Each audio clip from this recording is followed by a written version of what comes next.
بسم اللہ الرحمن الرحیم۔ السلام علیکم ورحمۃ اللہ وبرکاتہ۔ محترم ناظرین و سامعین، آج ہم آپ کو برگد کے درخت کا ایک عجیب و غریب نسخہ بتائیں گے۔ برگد کیا ہے؟ بوہڑ، بعض علاقوں میں بوہڑ بھی کہتے ہیں۔ بوہڑ کا درخت، برگد کا درخت، اللہ تعالیٰ نے اس کے اندر بے بہا شفا کے خزانے رکھے ہیں۔ عام طور پر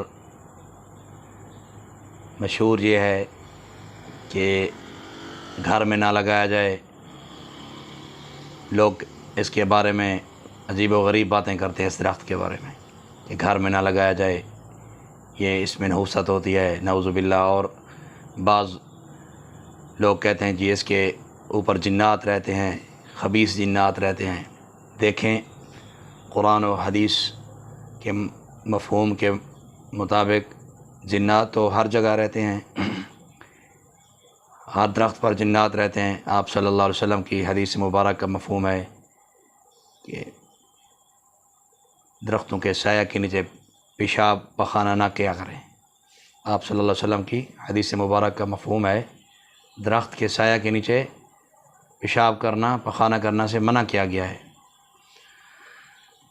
کیونکہ شیاطین جو جنات ہیں وہ درخت پر ٹھہرتے ہیں، وہ تو ہر درخت پر ٹھہرتے ہیں۔ یہ ایک الگ موضوع ہے۔ اصل میں میں آپ کو اس درخت کے فوائد کے بارے میں کچھ بتانا چاہتا ہوں۔ اس درخت کے اتنے بے بہا فوائد ہیں، اور اس درخت سے بے بہا نسخے بنتے ہیں۔ اس درخت کی جڑ ہو، اس درخت کی چھال ہو، پتے ہوں، دودھ ہو، اسی طرح اس درخت کا پھل ہمہ قسمی بیماریوں کے لیے شافی علاج ہے۔ زیادہ تر قوت، طاقت، سرعت انزال، ٹائمنگ کا نہ ہونا، جریان احتلام کی بیماریوں کے لیے اس کے پتے، جڑیں استعمال کی جاتی ہیں۔ اسی طرح اس بوہڑ اور برگد کے درخت کی داڑھی ہوتی ہے، یعنی ایسی جڑیں ہوتی ہیں جو درخت کے اوپر لگتی ہیں، موٹی موٹی ٹہنی جو ہوتی ہیں، موٹی موٹی ٹہنیوں کے نیچے ایسے داڑھی نما، گچھے نما اس کی جڑیں ہوتی ہیں جو اوپر ہوتی ہیں۔ ایک تو ہوتی ہیں نا زمین کے اندر، وہ نہیں، جو اوپر لگی ہوتی ہیں، اسے داڑھی بوہڑ بھی کہتے ہیں۔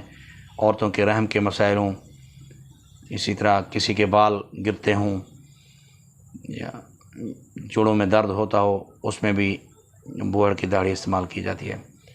فی الحال میں آپ کو ایک دو نسخے بتانا چاہتا ہوں، پھر کبھی کسی پروگرام میں اس کے مزید نسخے بھی بتاؤں گا انشاءاللہ العزیز۔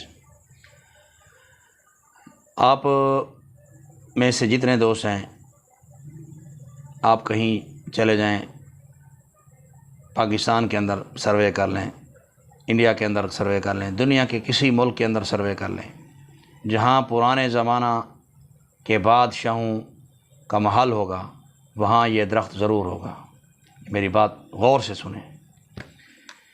شاہی معالج اس درخت کو، جو حکماں ہوتے تھے پرانے دور میں، پرانے ادوار میں جو حکماں تھے، وہ شاہی محلات کے اندر اس درخت کو لازمی لگایا کرتے تھے، کیونکہ جو پرانے بادشاہ حضرات تھے، وہ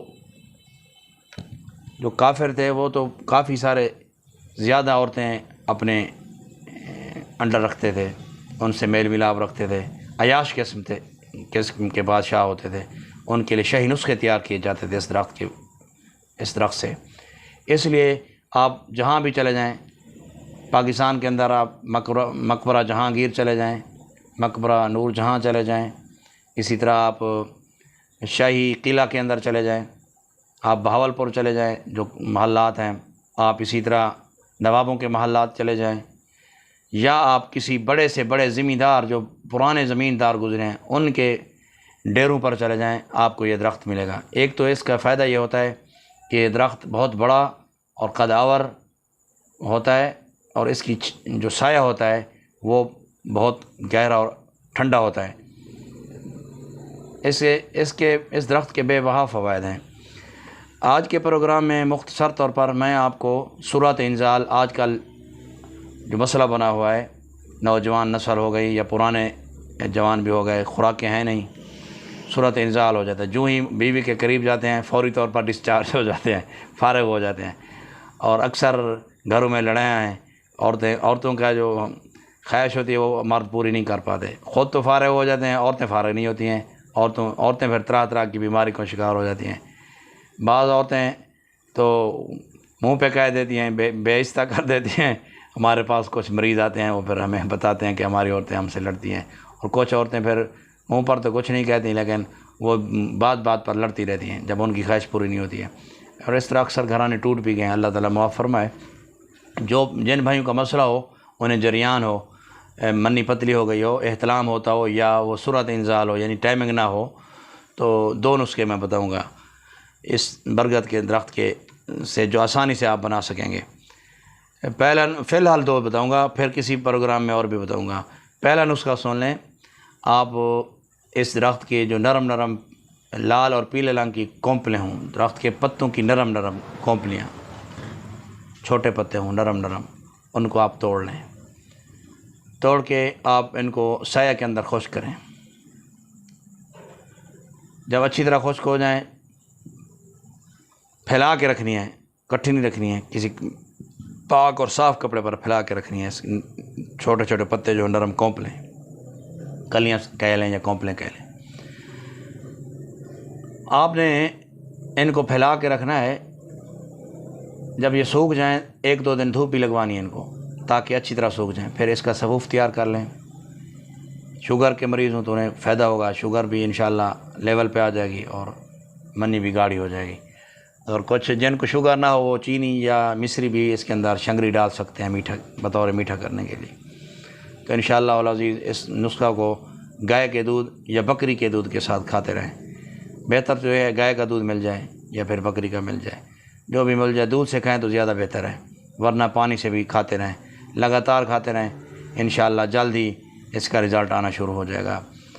اسی طرح دوسرا نسخہ ہے، یہی نرم کونپلیں کافی ساری آپ توڑ لیں، اس کا گول کن تیار کریں۔ اگر 1 کلو ہو، 1 کے جی 1 kg گرام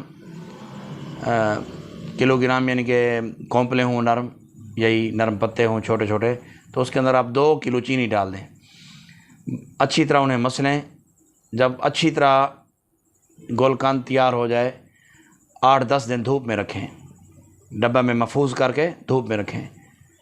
اس کے بعد آپ کام میں لیں، آدھا چمچ 14 سال سے لے کر 20 سال کی عمر کے لڑکے لڑکیاں آدھا چمچ، اور اسی طرح بڑے جو ہوں وہ 1 چمچ استعمال کرتے رہیں۔ انشاءاللہ بہت جلدی رزلٹ ملے گا آپ کو، آپ حیران ہو جائیں گے۔ مفت کا نسخہ آپ کو بتا دیا ہے، میرے نسخوں کی قدر جو کرے گا انشاءاللہ انہیں فائدہ ہوگا۔